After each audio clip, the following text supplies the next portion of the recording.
is Monday, June 15. Welcome to CGN News. Bermuda is to get its first female and first black governor later this year. Rina Lalgi, who is currently the director of the Office of Financial Sanctions Implementation in the United Kingdom Treasury, said in a statement that she's immensely proud to serve Bermuda as its first female governor. Lalgi further went on to say that she's conscious that this announcement is being made in challenging times. As Bermuda looks to the future, she will work in earnest to support and promote the island's strengths and resilience. She served as a Justice of the Peace for 8 years until 2015 and was the head of Counter-Terrorism and Security Review in the UK Treasury from 2007 to 2008. Lalgi, who is married with 2 children, will succeed current Governor John Rankin in December this year. Preliminary data published by Guyana's Elections Commission shows that opposition candidate Irfaan has won a recount of votes in March's presidential election following accusations the tally was manipulated, Reuters is reporting. President David Granger had claimed victory despite observer groups and diplomats from the United States and the European Union saying there were irregularities in the count. While Guyana's Election Commission has yet to officially declare results, initial data shows Ali's opposition People's Progressive Party secured enough votes to win 33 seats in the 65-seat legislature, according to Reuters. Granger's APNU plus AFC party has reportedly secured enough votes to take 31 seats. The 40-year-old Ali is expected to be sworn in as president. Guyana's top court found the district's electoral head had not counted votes in accordance with electoral laws, eventually leading to a countrywide recount. The Caribbean Drought and Precipitation Monitoring Network has reported that as the region enters the wet season, it is expected that rainfall will increase and ease the drought situation in several regional countries. In its latest bulletin, the agency says that part of the region has been experiencing drought, particularly the southern portion of the eastern chain and parts of Belize. However, relief from the impact may not be realized until after June. The agency says that for the first 3 months 2020, mixed conditions prevailed throughout the Eastern Caribbean. Former Minister of Foreign Affairs in Guyana, Carl Greenidge, has noted that Guyana is appreciative that its border case with Venezuela will go before the International Criminal Court of Justice, the ICJ. Both countries have been waiting to have their day in court for a few decades. On June 30, they will each get their chance. Greenidge said a favorable decision by the court would be of tremendous benefit to Guyana, as the country has suffered tremendously over the years at the hands of Venezuela. He said that Guyana has suffered acts of intimidation, threats of military action, incursion into Guyana's sovereign territory, and the stymieing of their economic development. The court's decision will promote stability and investor confidence in Guyana. Meanwhile, the ICJ has asked both parties to prepare arguments with regards to jurisdiction. Guyana has already submitted its arguments to the court on the stipulated date. To date, however, no submission has been forthcoming from Venezuela. For this case, the UN Secretary General has interpreted Article 33, including judicial settlement by the ICJ, as it is the principal judicial organ of the UN, and that both states are parties to the ICJ statute.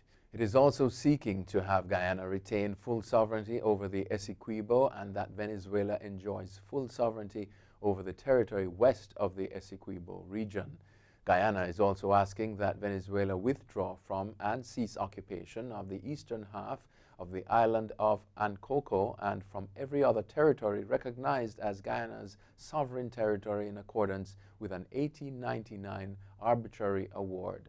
The court is also being asked to call upon Venezuela to refrain from threatening or using force against any person or company licensed by Guyana to engage in economic or commercial activity in Guyanese territory as determined by the 1899 award or any maritime area over which Guyana has sovereign rights and shall not interfere with Guyanese or Guyanese authorized activities.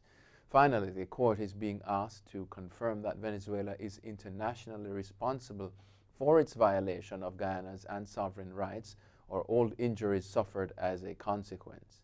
Overseas now, 3 major airlines have launched legal action against the British government, describing the country's plan to quarantine most incoming travelers as flawed. British Airways, EasyJet and Ryanair said in a statement that the quarantine will have a devastating effect on tourism and the wider economy. The airlines want the government to readopt its previous policy, where quarantine is limited to passengers from high-risk countries. Quarantine measures imposed this week stipulate that all passengers, bar a handful of exceptions like truckers or medical workers, must fill in a form detailing where they will self-isolate for 2 weeks. The requirement applies regardless of whether they are UK citizens or not, and those who fail to comply could be fined.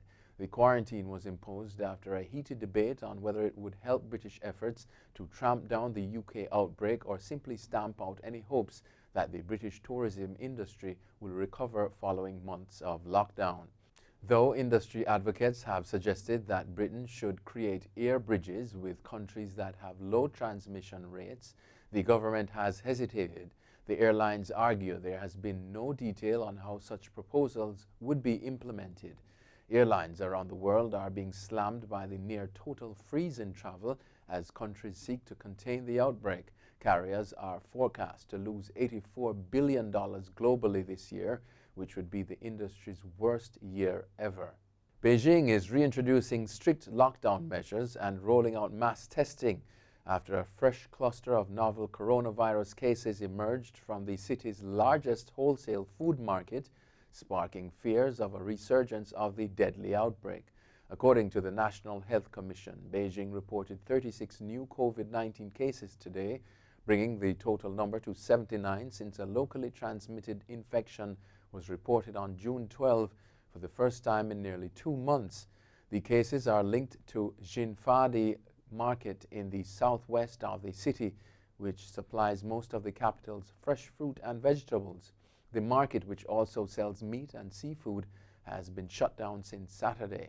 The outbreak has already spread to provinces of Liaoning and Hebei, where a total of 5 new cases were found to be close contacts of patients in Beijing. The new cluster has sent shockwaves throughout China.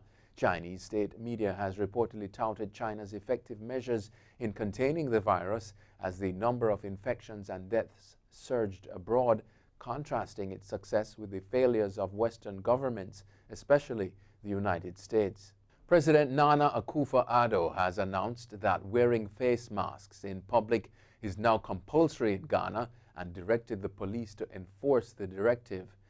The country's coronavirus case count has risen to nearly 12,000, with 54 deaths and about 4,000 recoveries.